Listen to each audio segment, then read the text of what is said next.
In episode 5, I introduced the idea of a guest presenter where they pick the track and the pianist and tell us the story behind it. Hopefully that was a success with Ian Madsen last episode. To continue with that theme, we'll try and do that maybe once a podcast, I think. We'll see how the numbers pan out. But I've asked Ken Simpson-Bull from the Australian Jazz Museum if he would present a track. I can think of nobody more worthy than the guy behind the audio restoration of so much of the collection. So here's Ken giving you his selection. Graeme Bell may well be called the father of Australian jazz. Certainly he was the most famous. One of the first 78s I bought back in the 1950s was The Lizard. The tune was composed by Graeme, and the personnel consisted of Graeme on piano, Roger Bell on cornet, Jeff Kitchen on clarinet, Aid Munsborough on trombone and clarinet, Russ Murphy on drums, and Lou Silbereisen on bass. Here then is The Lizard.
The next pianist is Tal Cohen.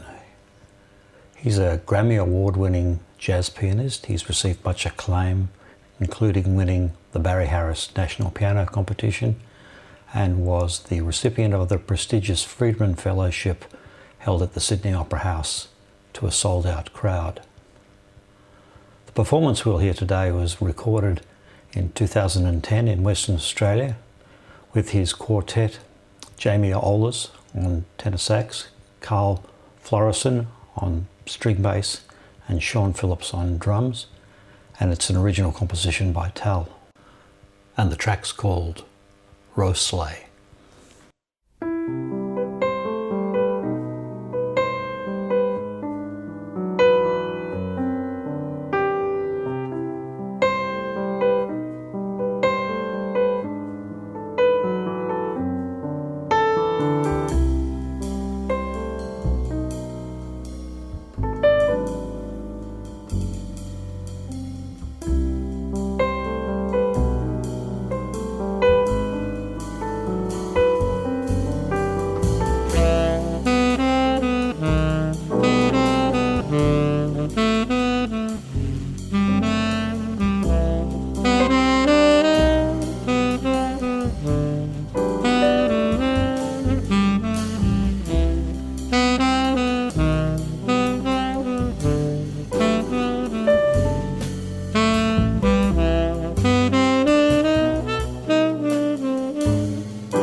I first became aware of Helen Jowsey while I was browsing through the group tour recordings Barry Boyce has captured over many years.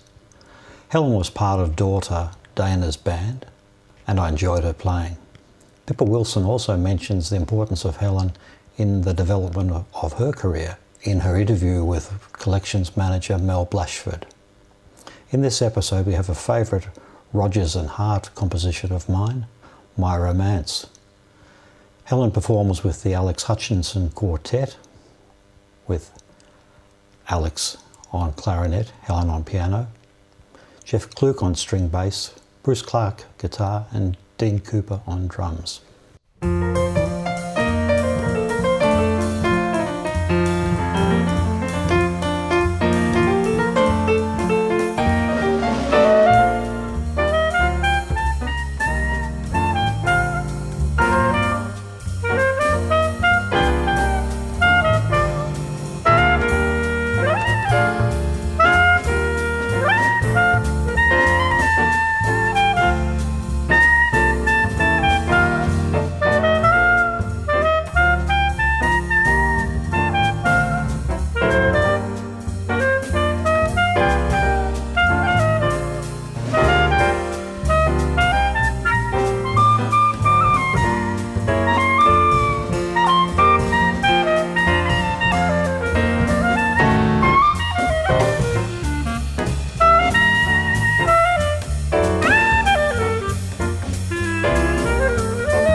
The next track is from Barney McAll on his debut album Exit. This is the title track and an original composition by Barney, and it was also nominated for Best Jazz Album in 1996. The recording is an ABC one, done in several places I believe, but I think this track is done in Ultimo, Sydney. The musicians involved are Barney, Lloyd Swanton on string bass, Andrew Gander on drums. Both Dale Barlow and Tim Hopkins are credited for tenor sax, and Jonathan Swart on string bass.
This track's from a Melbourne band who somehow managed to record 4.5 albums before the dreaded artistic differences took over. This particular track shows the derivation of the band's name and its Steely Dan inspiration, both in the music and the title, and is a composition that's loosely based around some Steely Dan Wikipedia nonsense. I'll leave it to you to assess whether you like it or not. The band and the track name are called Mu Theory, borrowing from the famous Steely Dan Mu chord. And on piano we have Ian Rutherford, drums Stuart Naylor, guitar Chris Birchall, Pat Ferdinand's on bass, and vocals by Tony Bruin.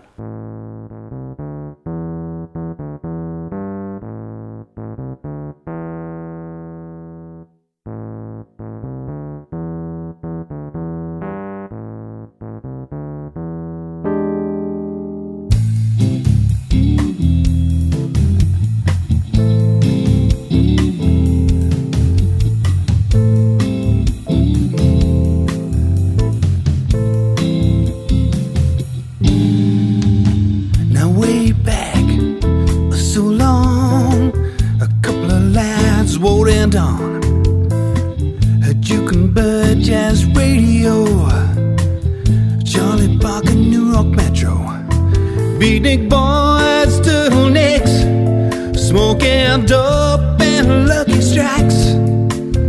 Bad rock, leather canary, red balloon, customary. We're playing all night, hold tight, Mu Theory.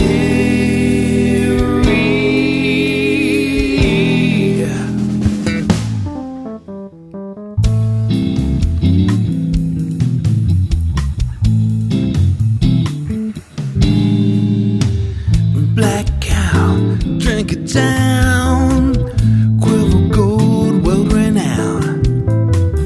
Rum and coke, make me a zombie. Time to tour in the combi.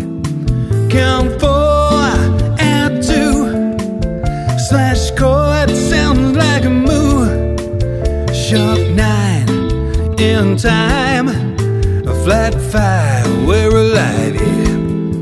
We're playing all night, hold tight, Mu Theory, yeah.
As a footnote, you might have noticed that I shortened the piano piece that introduces the podcast. I got some feedback that said maybe it's a bit long, so I listened and I've shortened it. I look forward to the next podcast.